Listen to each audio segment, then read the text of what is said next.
Hello, hello. My name is Cassy Dorff. I'm an assistant professor at Vanderbilt University, and this is the OPSC, the Online Peace Science Colloquium, which is run by me and also Brad Smith, who is also an assistant professor at Vanderbilt University, and our very wonderful member of our team, Jennifer Barnes, who's a grad student with us here.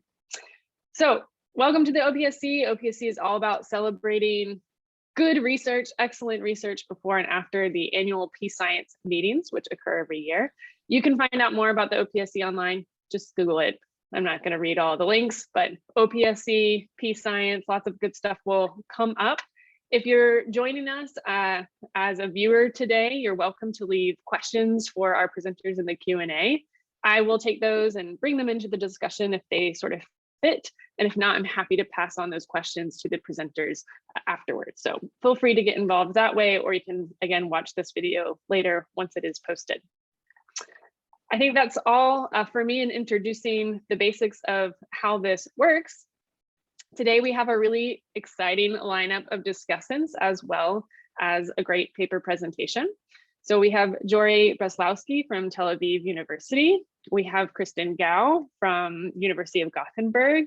Megan Stewart is joining us from American University, and Sukanya is from King's College London. Thank you all so much for joining and for discussing this project today. Our project is called the Legacies of Contested Governance, Evidence from Rebel Rule in Southeast Turkey, and that is brought to us from Ilayda, Onder, and Cyanne Loyle from Penn State University. So when you're ready, please take it away. Hi, sure. I will now share my screen. Can you see it all right? Yeah, looks good. Thank you. All right, great.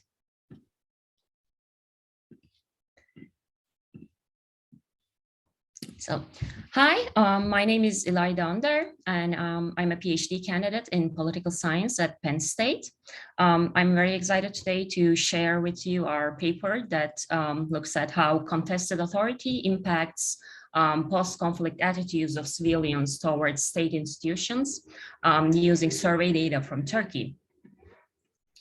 So our starting point in this project is the premise that rebels' efforts to govern are not made in a vacuum. Rather, their efforts to govern are made in competition with the state's governing authority. So when rebels attempt to govern, civilians are often forced to make choices about which authority to engage with. And how civilians choose to engage with rebel institutions during the conflict likely has lasting implications for their post-conflict perceptions of state governance. We asked in this paper, what is the direction of this impact of contested governance on post-conflict civilian perceptions of state institutions? First, rebels undermine states' ability to enforce rules. Challenges to state governance can erode trust in state institutions and sort of weaken perceptions of state effectiveness. And if these are true, we would expect contested governance to weaken perceptions of state governance and its effectiveness. And this leads to our first hypothesis, which is that civilians living in areas of contested governance are likely to have less trust in state governance institutions than civilians who were not directly exposed to contested governance. However, this first hypothesis assumes that all civilians kind of experience contested governance the same way and thus perceive the same weaknesses in state institutions. Yet civilians experience conflict differently.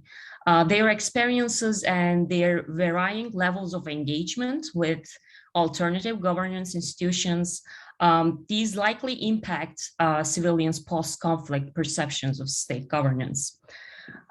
First, even among citizens who live in contested areas, there's a certain level of variation in each individual's experience with violence.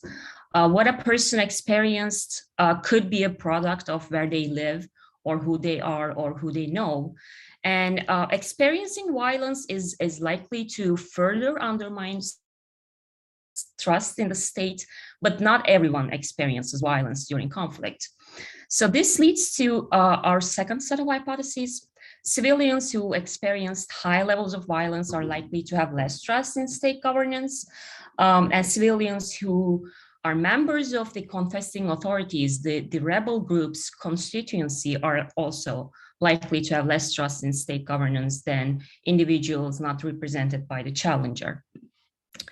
Finally, the fact that a rebel group created governance institutions does not necessarily mean that everyone in the contested area directly engaged with these institutions. So our last hypothesis is that civilians who engaged directly with contested institutions are likely to have less trust in state governance than those individuals who did not engage with contested institutions. Here, we define rebel governance as the set of actions that rebels engage in to regulate the social, political, and economic life of non-combatants. And in the range of rebel governance cases, the PKK in Turkey is, it's an example of contested governance because the PKK attempted to govern throughout the southeastern region of the country, but at no point during the conflict did the PKK successfully oust the Turkish government. In other words, at no point did the PKK had exclusive monopoly over governance. Instead, they sort of shared the authority with the Turkish government. The PKK's attempts to govern involved creating a tribunal system to resolve disputes between citizens and establishing what they called people's courts to display the rebel group as an alternative to the state. In this project, we leverage nationwide survey data from Turkey to test our expectations. The survey was conducted with face-to-face interviews with 1,816 respondents. We had a number of ethical and security considerations as we collected the survey data. The fielding of the survey coincided with the second wave of the COVID-19 pandemic. The nominators were able to conduct the interviews, but still they reported that people were kind of more reluctant than usual to participate in in-person interviews. Our most pressing concern involved the security of the survey participants and people who conducted the survey. The last 5 years in Turkey have been a period of political unrest. Since 2015, we have witnessed a failed coup attempt followed by mass arrests of thousands of citizens on terrorism-related charges. Some of those pertained in part to accusations of support for the PKK. So the PKK and pro-PKK groups remain highly criminalized and stigmatized. So given this climate, we had concerns about people's willingness to acknowledge an allegiance or affinity with the PKK. So we had to use alternative questioning techniques. For example, rather than asking people directly whether or not they brought disputes before PKK tribunals, our questions asked where members of their community would go to if they experienced a dispute or crime. And this, we asked open-ended questions and hand-coded the responses. This allowed our respondents to acknowledge the PKK only if they felt personally comfortable doing so. And it allowed people to use euphemisms for the PKK.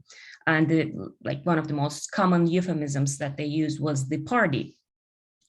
Despite our security concerns, the average response rate for PKK-related questions was quite high and comparable to the average response rate for non-PKK-related questions asked about Turkish politics.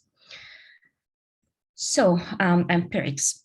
Our outcome of interest is trust in the Turkish judiciary. To identify trust in the judiciary, we asked our respondents how much confidence they had in the Turkish judiciary, and we used in our analysis an ordinal measure of trust. Our first hypothesis expects that civilians living in areas of contested governance are likely to have less trust in state governance. And we consider Kurdish majority provinces contested areas of governance. So we use a binary measure that takes the value of 1 for every individual who is living in a Kurdish majority province. Our second hypothesis speaks to civilian experiences. In accounting for these experiences, we have 2 main concepts of interest. First, we're interested in the overall conflict experience of individuals. And secondly, we're interested in whether an individual was a member of the PKK's constituency. We have 2 measures of overall conflict experience. The first is concerned with conflict experience in the respondent's geographic area. So we say if the respondent has ever heard or seen of the PKK engaging in activities such as identity checks or kidnappings or attacking and pressuring civilians, we hold that the respondent's geographic area experienced conflict. And our second measure of conflict experience is concerned with each individual's personal experience with violence.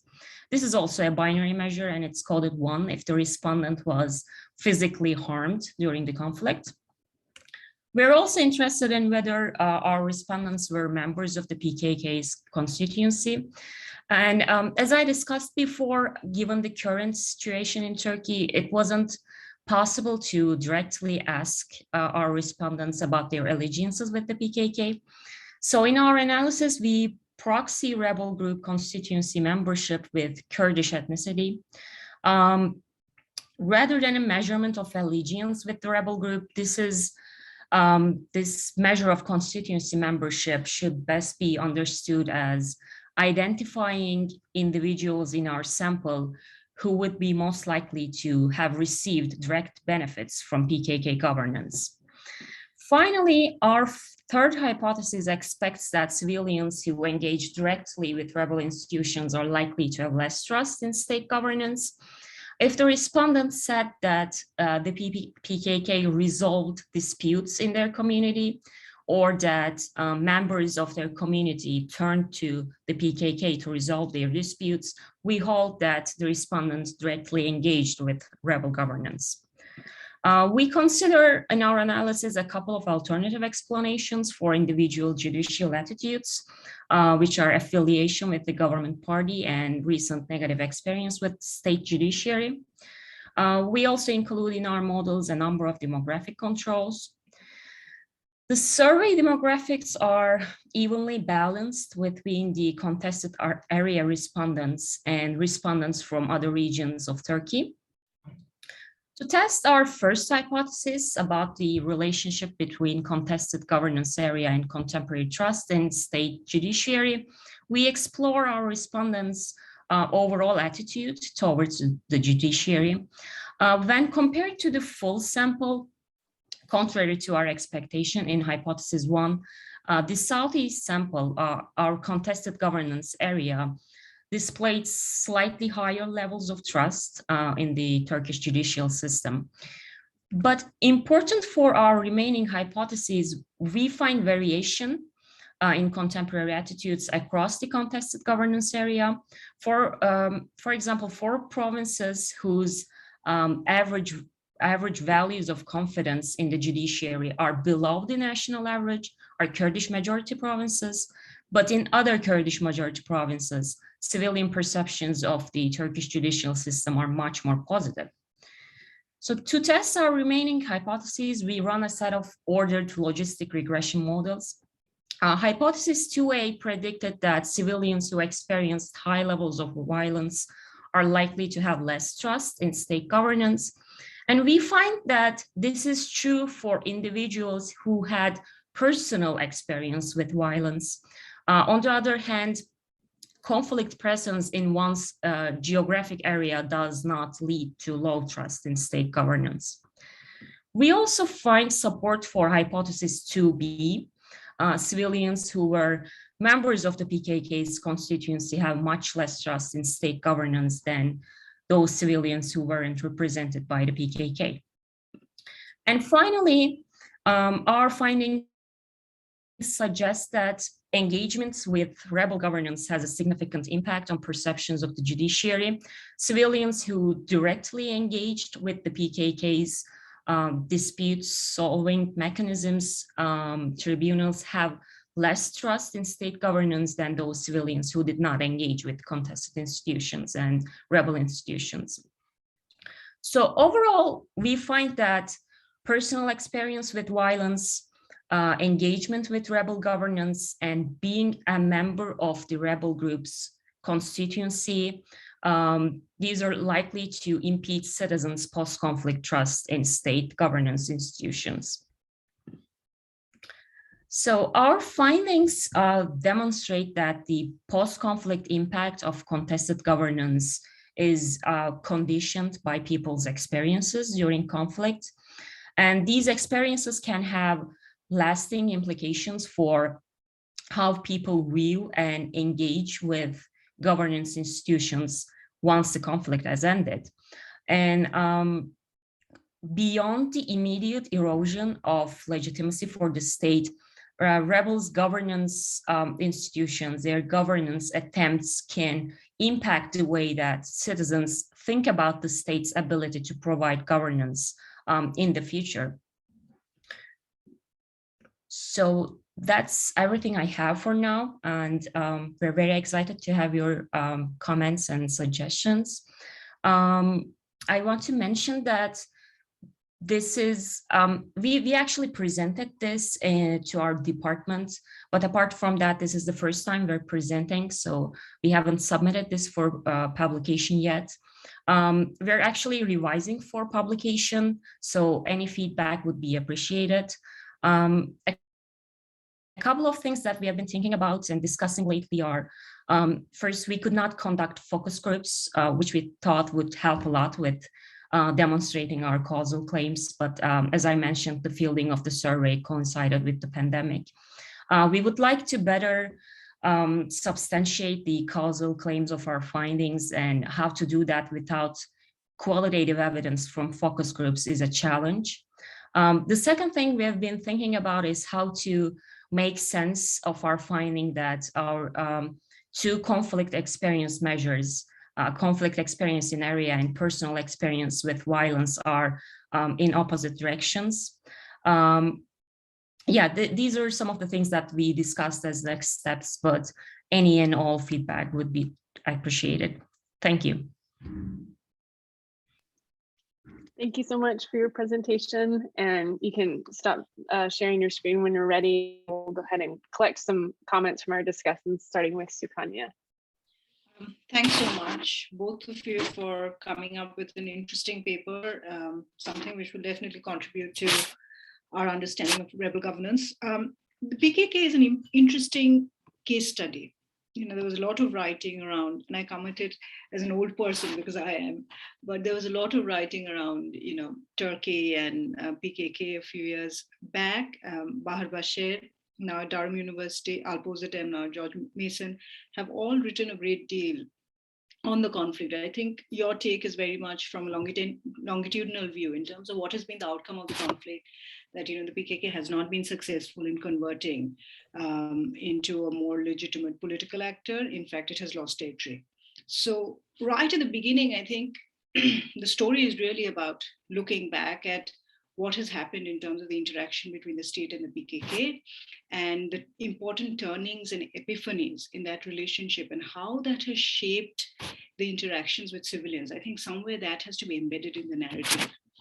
Again, and please forgive me, I probably don't have as structured ideas on this, coming at it from a qualitative aspect.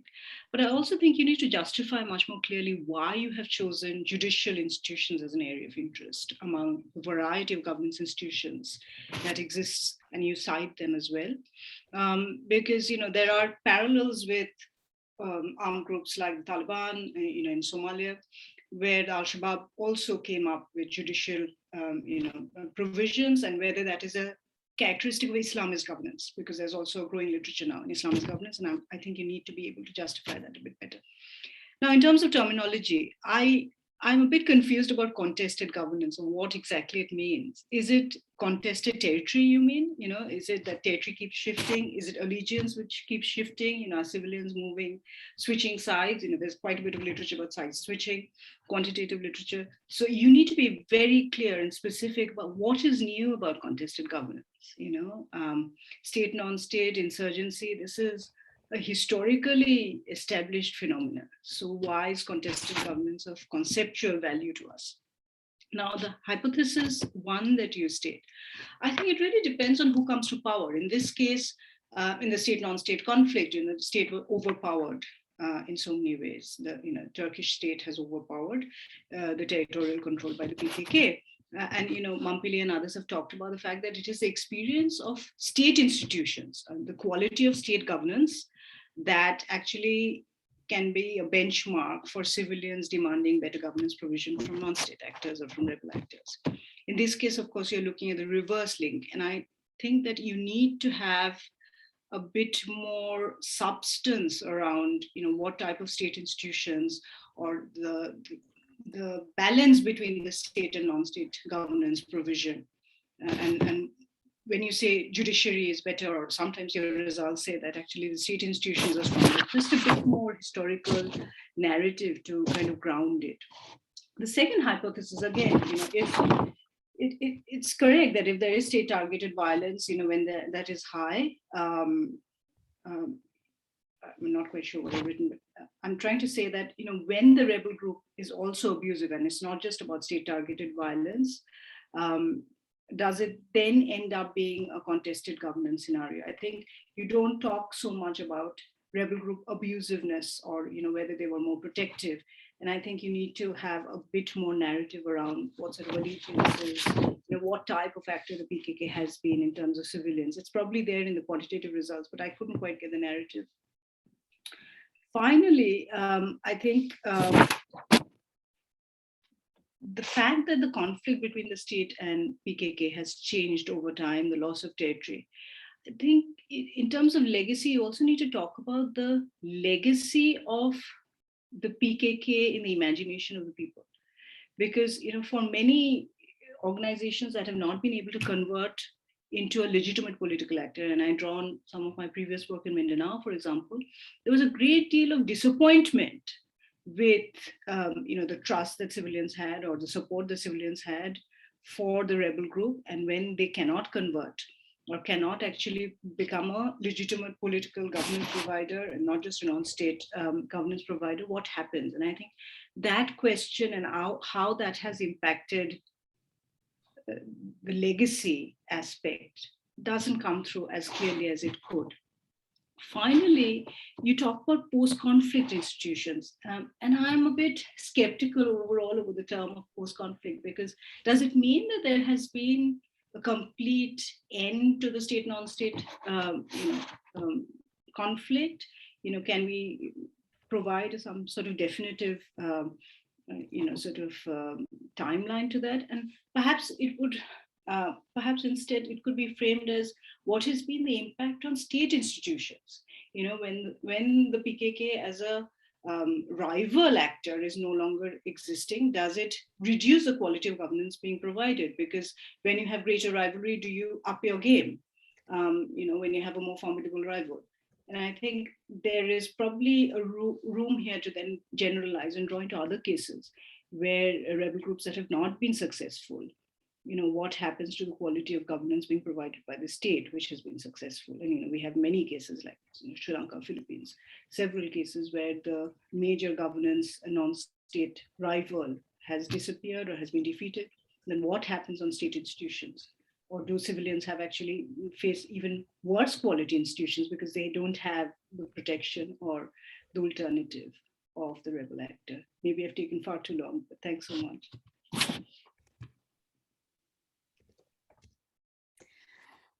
I should jump right in.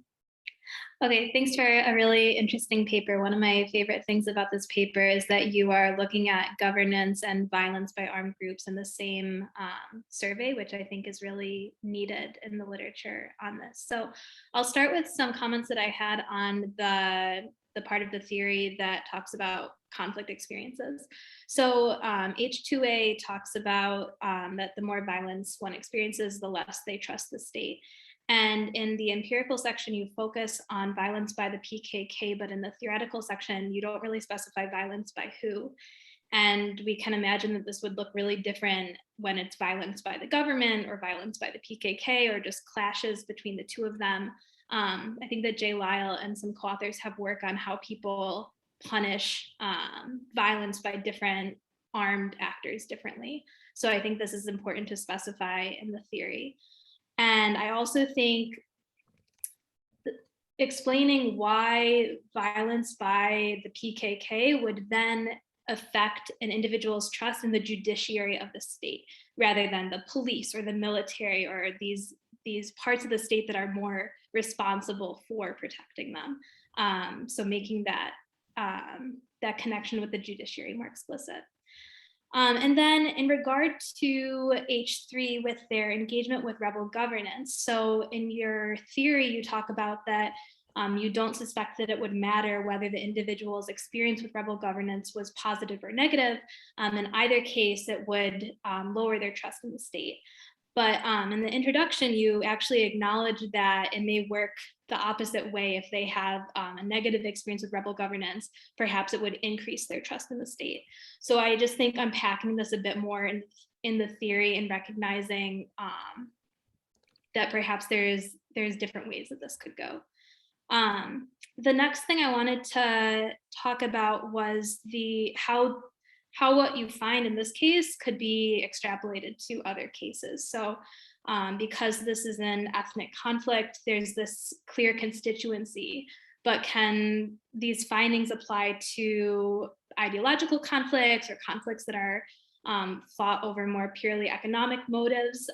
So how can we learn from this in other cases?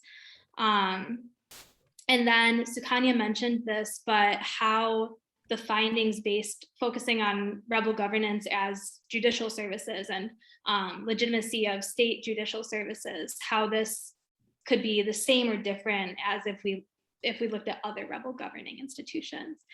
And then finally, this paper obviously is in a context where the government won, but there's also been work on this by Martin and some colleagues on when the rebels won. So how rebel governance affected people's perceptions of the state when the rebels won. So I think just having, situating your work amongst these other literatures and also situating it amongst other types of conflicts and explaining how exactly we can learn from this. And then the last thing that I wanted to mention is that I was curious whether you investigated whether any of these independent variables interact with each other. Like I said, one of my favorite things is that you're measuring governance and violence in the same survey. So I was wondering if there's positive effects from interacting with rebel governance. How was that changed when that same individual is experiencing violence by the PKK? So I think you have this really interesting data that could show some insight on other questions that I'd be really interested to know the answer to. That's all for now, but I have, I'll send you all my comments. Yeah, I guess it's my turn. So I agree with the others that there's really a lot of potential in this paper, and it was very interesting to read, and I learned a lot, so thank you for that. And it's obviously, though, you said it's a work in progress, so there's room for improvement. I think that probably mostly you need to work on like being more clear and making sure that the claims you make are actually like being demonstrated by your data. And so first off, you cannot claim causality here, and you won't be able to really identify which way the impact goes, or the direction of the impact. So the reason I'm saying this is because an individual with high engagement with these alternative governance institutions or experience with conflict probably already lived in the areas of hotspots where there's support for the rebel group. And also, therefore, then, these areas already had high distrust of the Turkish state, even before the conflict. So right now, everything you're saying is as if these experiences in the conflict are what caused their changes in your outcome variable, but you can't actually ever really show that. Unless you had panel data, which obviously this is a very old conflict, so I don't think that's going to be likely.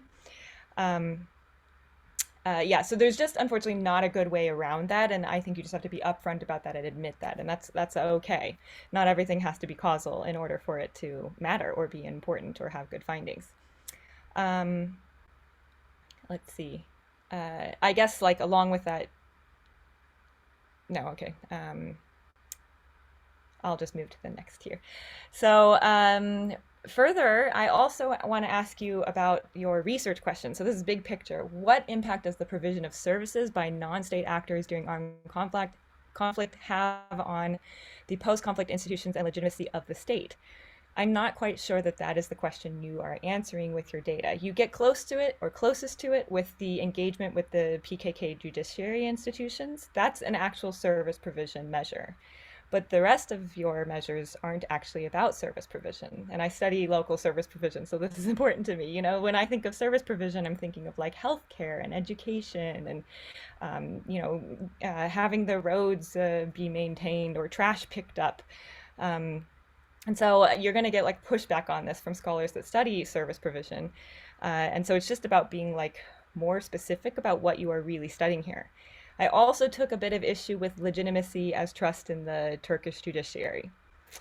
So first off, you don't really define legitimacy very well. And then I just think you need to do a lot more than to link that specifically to trust in state institutions overall, or just take that out of your question or what you say you're studying.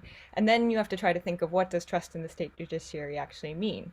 And if it is, even if it is legitimacy, some people measure trust in institutions as legitimacy. I don't know that I necessarily agree with that, but one thing you could do maybe would be check World Value Survey data or something else that could then show you that trust in the judiciary is also related to trust in the government or trust in other things, highly correlated. So then you could just make the argument that, you know, in other samples of surveys done, this seems to make sense that we are extrapolating from this one measure to this bigger measure. And what I'd really like to see is that reports of good governance under the rebels leads to distrust and disengagement with the Turkish state, vis-a-vis those who report bad governance under the rebels. So to me, that would be a lot more compelling, that it's like about the experience and the engagement with the rebels than it is about anything else. I don't know if you have data on that, but if you did, that would be really interesting, because you have like something in there about positive or negative experience with Turkish judiciary institutions. So you clearly recognize that like there's this, actually I think also I'm building on Jori here, who was pointing out that like it does also depend what your experience is with these different institutions. So it seems a little bizarre that that's just left out. And then I'll try to be shorter, so I'm going to skip over some of these. I will send you detailed comments. I applaud your care when it comes to the ethics of the project, like thinking through the ethics and the safeties of your respondents.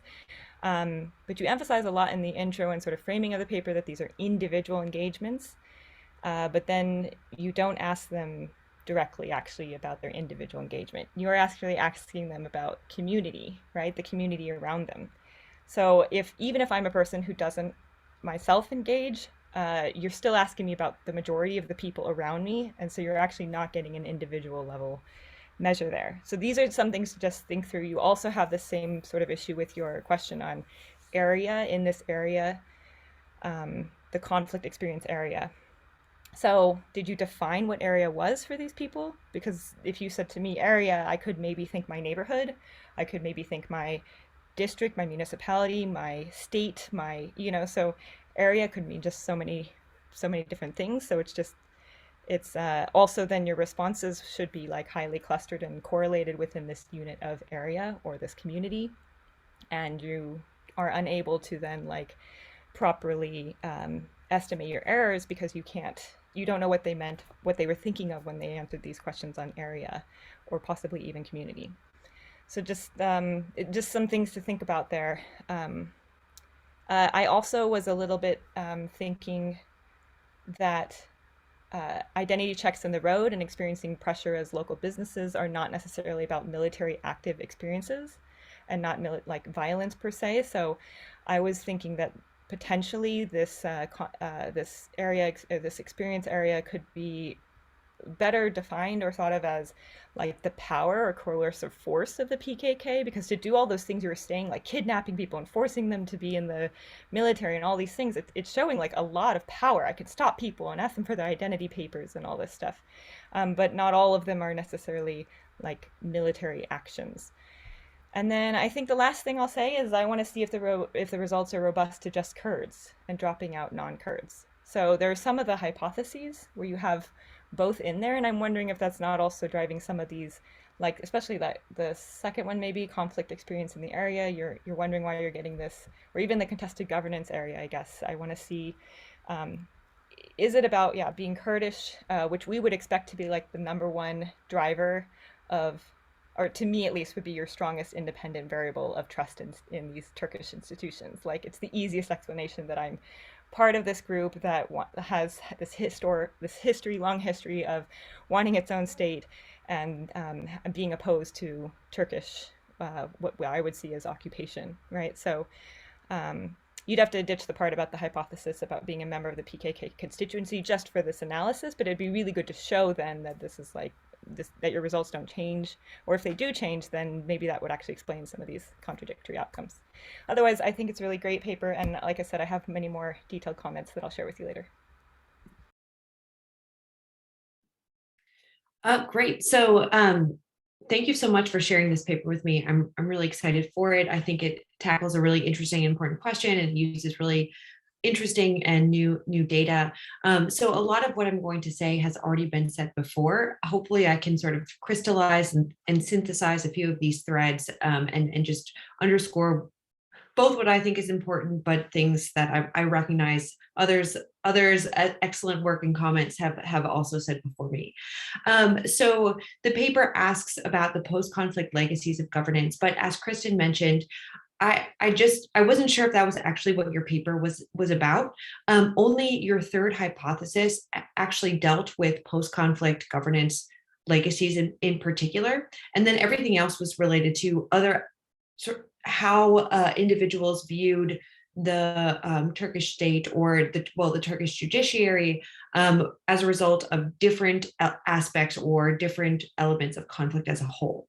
So if the paper is broadly framed as the legacies of contested governance, then I'd want more information about what those legacies are actually going to be. And it would be helpful if the hypotheses were structured around explaining that variation. In general, I wasn't quite sure what to do with hypothesis 1 because, like Sukanya, I wasn't sure what contested governance was. And there's a couple of ways that I was trying to wrap my head around it. I thought perhaps it's territorial control or presence by PKK, but it seems like you were coding this as Turkish or as Kurdish majority areas. So the PKK might not even have been present in order for it to be contested governance. Then I thought perhaps contested governance could even mean that not necessarily that the PKK is providing anything, but rather that the PKK is targeting the governance by the Turkish state. So it's not that the PKK is providing some sort of positive alternative, it's just trying to erode the quality and the nature of the Turkish governance institution. So contesting the governance provision by the Turkish state. But that to me could be contested governance, but it wasn't really clear. And then and just as a whole, I wasn't sure if the PKK needed to provide some sort of governance in some form in order for it to be contested. And even if the PKK did, it was not clear to me that it's necessarily contested, because contested suggests in my mind that there are two options. It could be supplementary, like so the PKK is providing something in addition that's not present, which is not necessarily like rivalrous. It's complementary or additive, and so then it's not even contested. But all of those different dimensions of contestation and governance aren't really theorized, or those mechanisms aren't really kind of pulled apart in your theoretical framework, and they have meaningful implications for the post-conflict legacies, right? So if the PKK is just eroding state institutions, that might have one one legacy as opposed to the PKK as providing complementary service or a supplementary service in terms of post-conflict legacies. So I didn't understand kind of what this was conceptually or as it was operationalized. And then sort of immediately after you present this hypothesis, it's almost undermined by you because you say, well, there's different people can have different experiences with the conflict. So this just assumes sort of a flat rate. So it almost was like, well, what's the point of this hypothesis? I don't know what contested governance is. And then it's totally undermined subsequently. So maybe the answer is think through the contested governance element more and then dig into it, or maybe it's just you don't actually need this. But then I think that would require more framing on the top end of the paper. Okay, so in general too, because the first three hypotheses aren't related to these post-conflict legacies, right? They're not really, or not really explaining what I thought the paper was about. It was not clear to me how the hypotheses were all unified and from where they were derived. I think because, as Jori mentioned, there's some omissions in terms of the citations, like Sebastian Van Balen's work, that's looking at sort of a similar phenomena. I just didn't get a sense of like why you were focusing on these hypotheses and experiences in particular as opposed to others.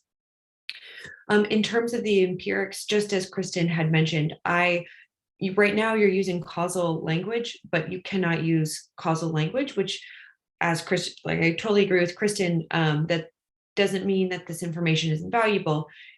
You cannot attribute what you're finding to these wartime experiences in general.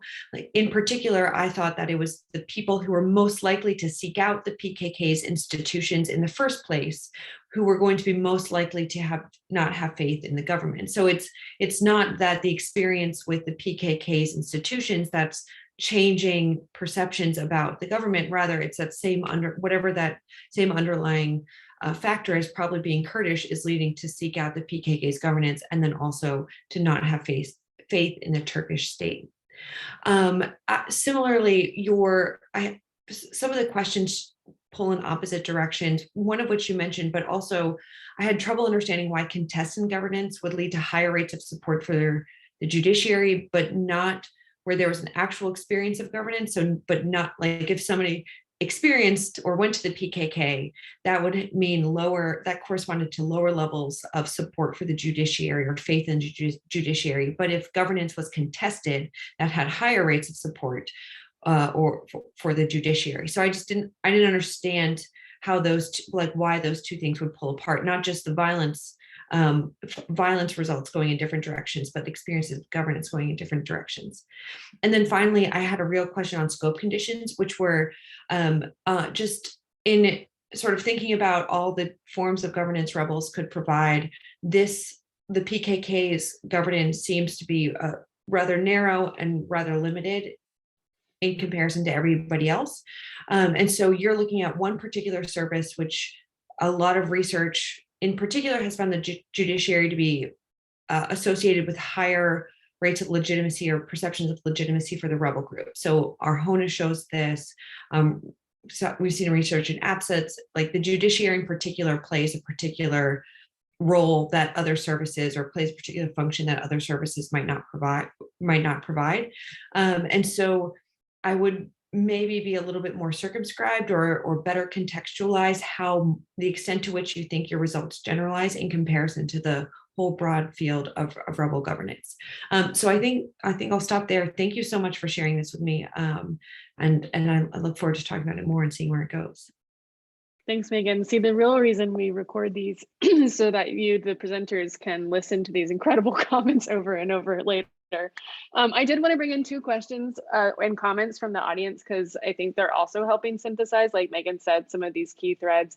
One was from Ryan Welch, who said, do you have more idea about how active courts are in different geographic areas? I asked because one can imagine the courts could be more active in contested areas as it prosecutes PKK cases. And if so, perhaps more people in those places see an active court, they see it as more effective, and this might help us understand the positive coefficient for the hypothesis 1 test. So also trying to understand the thread that you're getting feedback on of sort of how is the judiciary operating here? And then relatedly, Elia Karan said something kind of similar in the sense of what I believe Kristen was speaking about, like why trust in the judiciary. So they write, as the current judiciary in Turkey is considered by many to be under the influence of AKP, can you explain more about why you use trust in the judiciary as a governance measure?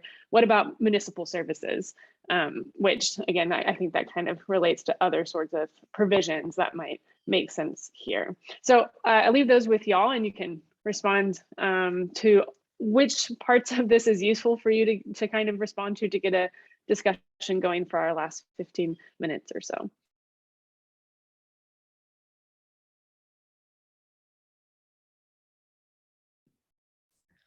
Thank you for all the comments. These are really helpful, and thank you for all of them. Dr. Loyle, do you want to go first? Sure. I mean, I'm happy to jump in, and I would say the exact same thing that Ilayda did. So this is super useful, and I really appreciate the feedback. And it was even interesting some of the things that bothered people were not the things that have been bothering me, and so that's really good to see in terms of stuff that I was worried about. So Sukanya, you raised first this question of contested governance, and then Megan really expanded on it. So what I'm trying to do is in switching the term contested governance, because we originally were writing the paper on rebel governance and kind of used the term rebel governance, is to think more about situations in which there are actually a choice for citizens about which institutions they engage with, and at least in the PKK case in these regions, there are multiple options. So Megan, you had some great. Oh, you were talking about supplementary versus contested. And I think that's something to kind of think through more. But what I wanted, why the PKK case is interesting for me at least, is because it's different from some of our other rebel governance cases in which we have rebel groups that have high levels of territorial control and are really the only game in town. And that's not what the PKK is during this period. And so that's what I was trying to signal with that term. And I'm using I instead of we because I force the change in that vocabulary in the draft of the paper. So I will take full responsibility for it being unclear. And so I take the point that we need to think about that more. It's not about territorial control. So it's not about contested territorial control. It's about having there be different institutions. And Ilayda threw up a really useful quote that we had from some of the human rights reports we were reading about citizens talking about how the government was there during the day and then the PKK arrived at night. And so they were living in spaces where there was really this back and forth on almost a daily basis. And sometimes it was negative, right? The PKK would come through town and then the government would come through town and punish people who kind of engaged with the PKK. And so there was this back and forth, but I believe that the PKK case represents for us a situation in which both people had choices, they were pulled in different directions.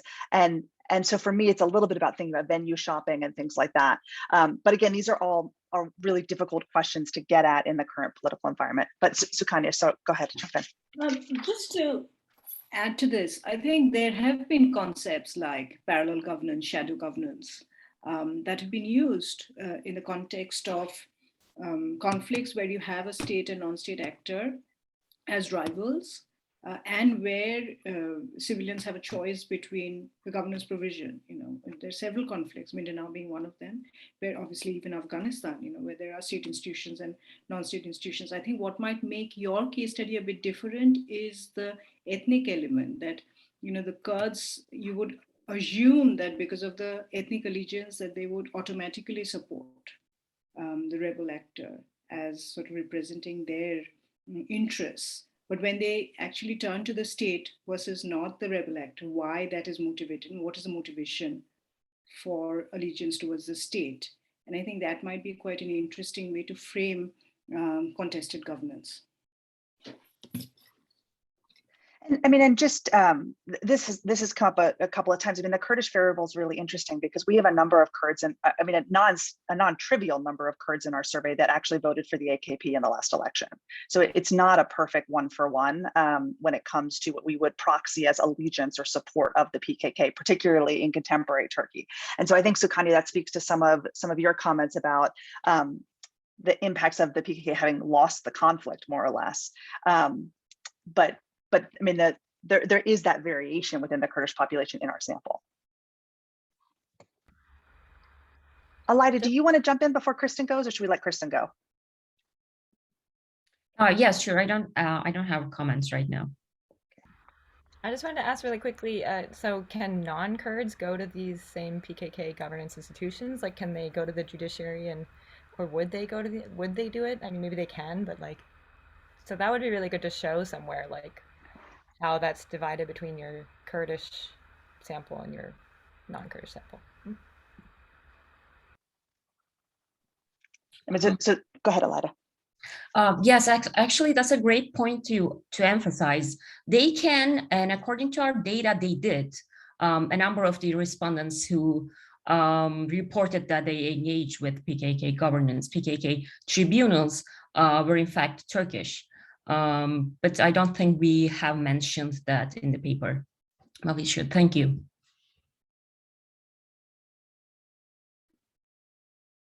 And I'll even say that, you know, we've wrestled with this concept of we started out by thinking about allegiance towards the PKK. And again, we've got shitty data on that. So we proxied that with Kurds, but that's such a bad proxy that we changed our thinking to think, well, it's really, you know, what we can measure in terms of Kurdish identity is more constituency and less allegiance, because we have such a significant number of Kurds in our sample that don't appear to have supported the PKK, right? And we know that from other casework in the region, right? It's not a one-for-one.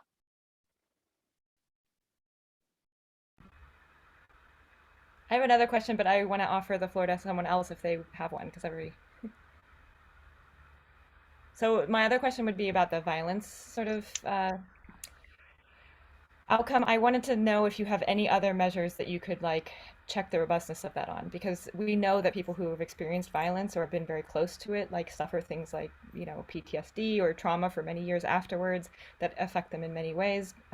But one of it might be trust of others. That's very expected. Like when you get burned by others, then you turn inwards and you stop trusting them. So that might not just be trust of this institution, but if so, I guess if you could show that you had another trust question where that one, it's not significantly different, but it's really about trust in these institutions that is really different. So that's my only concern with that sort of measure. So you might get that sort of criticism. Oh, and one thing to go there also is you should look at Blair, Fair, Malhotra, and Shapiro. Their work in Pakistan also finds that where civilians were most affected by violence, then they support the state. And so it's a good one to cite. And then it also, it made me question like why your hypothesis was the opposite direction. I'm not sure why. I haven't read that paper. One of the things that I thought of when I saw your dependent variable, and then even more so when I saw the relationship with people being located in these contested areas, was are these people just terrified to answer that they don't trust the Turkish regime more so than people that feel more safe in that country would be? I think you can push back against that by showing that the people that are Kurdish are less likely to trust the Turkish judiciary, but I thought that it was at least something that should be addressed.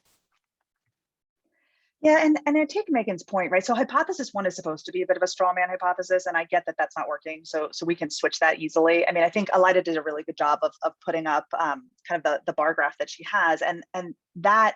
So our point is, we would think like, oh, this would be just everybody in these contested governance areas, but there's not. There's lots of interesting variation, and so we don't need to do that with a hypothesis, right? We can just do that like with the data. So that's an easy fix. We'll just delete that one and rewrite. So we have about 5 minutes left. If anyone is having a different, train of thought or another question or comment they wanted to get in, now would be a good time to share that. And likewise, Cyanne and Ilayda, if y'all have anything you kind of want to either push back on or ask questions about, this would be a good time for that. I'm sorry, I'll let other people jump in first. I just had I'm sorry. I just had a quick comment on the last point that Jori brought up about like potentially people being terrified of speaking out their truth. What's like one of the things that's really interesting about the variation of people's perceptions across these southeastern provinces is that people who would be most likely to be terrified of state pressure, people in certain provinces where there was literally a war in 2015, they were actually much more outspoken about their mistrust of the state. For example, this province called Shirnak, it was one of the war zones, and people in Shirnak were really truthful about their mistrust of the state. So it's always a possibility that people would be terrified of government pressure, but like in this case, I'm thinking that people who would be more likely to be terrified of the state were not during the survey. That's great. So I think that even if you get rid of the first hypothesis, I think that that would be really helpful information to include when you're introducing your DV.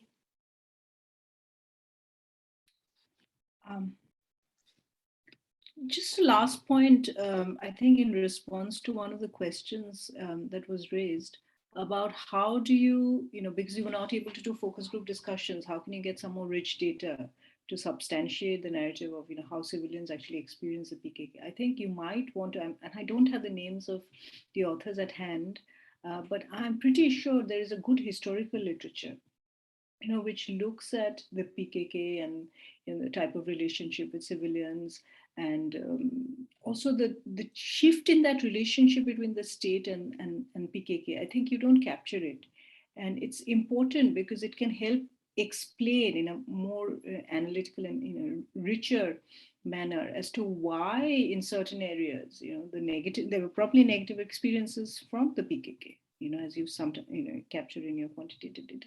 But I think there is actually a literature which is more historical, which looks at that relationship, which you can use to substantiate some of your findings, which you've not incorporated at the moment. If we've got a few seconds left, I wouldn't mind talking about the judiciary, right? So there's kind of two reasons why we are looking at the judiciary. I mean, the first is the theoretical reason, which is this issue about kind of a key concept of state governance, which is making and enforcing the rules, right? And so the judiciary helps us to get at the ability of the state to do that, and then the contestation over the state's ability to do that. I'm also just interested in the judiciary, right? So which is why I'm always asking questions about rebel courts. But let us not be distracted by that one. We have other questions, and there's other ways to expand it. So are folks really finding the judiciary as an unuseful hook, or is this more a comment about our write-up, right? So can we write this up better, or do we really want to see a broader understanding of institutions? Megan. Yeah, I think for me, when I think about the courts, just thinking about literature on comparative politics, and then also specifically a lot of the findings in rebel governance, there's a lot of focus on how courts in particular are either sensitive to, like, this is one of the generators of rebel legitimacy in particular, or the operation of the courts is particularly important for states maintaining their legitimacy. It seems like the judiciary plays like a really critical and special role in particular, whereas other institutions don't play that. So maybe that's how you could frame it around that. Maybe instead of being like the legacies of governance, you can build in this literature and just say, a lot of people have focused on the judicial system. It seems to be really important. Let's maybe we'll just explore that, and we can talk about post-conflict legacies or something. Although I would just be wary about the causal. I'm still thinking in my head how to kind of step away from the causal language and sort of what that is, but that might be how I would approach it. And that way you're not gonna, like, I wonder how much we learn when we focus on the legitimacy of the courts or the judiciary in particular applies to any other service, because I think a lot of the research, like Mara Brevkin's research, the judiciary plays this particularly important role.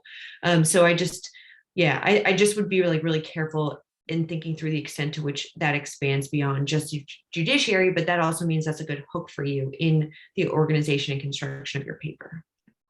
Thank you. Yeah, I don't if think I, that it, oh, go ahead. sorry, go Go ahead. ahead.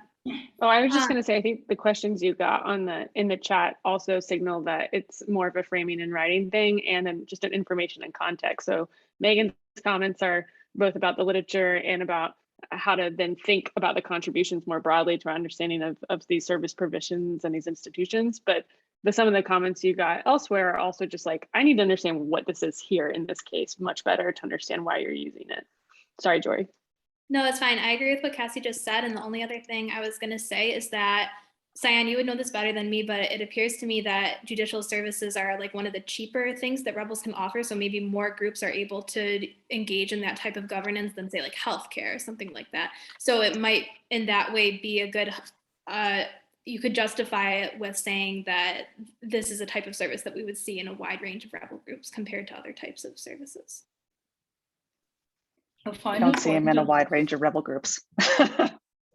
A final sorry, point on this. Sorry, I don't know whether it's of any use, but I think it might be helpful to say that, maybe the judiciary was a site where you saw the most amount of, site switching, that you would expect Kurds and non-Kurds to behave in a certain way. And when it came to justice systems, that it was observable. I'm not sure whether you have the data, but if you can dig into your data and check as to whether, that it didn't go as anticipated, that in certain areas, certain constituents were actually leaning towards the state, and the judiciary is a point of observation for you. I wonder that might really justify the focus on the judiciary much better than all the other institutions. And, you can, given that you have the expertise on judicial institutions, it also justifies that kind of a focus. Thank you. This has been a really terrific group. Great comments, highly detailed, good participation, lots of, I think, really helpful comments for y'all to take home and to work on for submission. So thank you all for joining us today. We do have a double feature today in case anyone who attended wants to just stay on and listen to our afternoon session. And please do share this with folks who might be not just interested in the topic, but also interested in how to give a professional and helpful discussion to other researchers about their papers. I think it's one thing that is really wonderful about these groups. So thank you to our presenters and thank you to our discussants. Please stay in touch and take care and enjoy the rest of your Friday. Cassy, can I just say to all the discussants, thank you so much. These were incredibly useful comments. I have pages and pages of notes. I really appreciate your time and engagement with the work.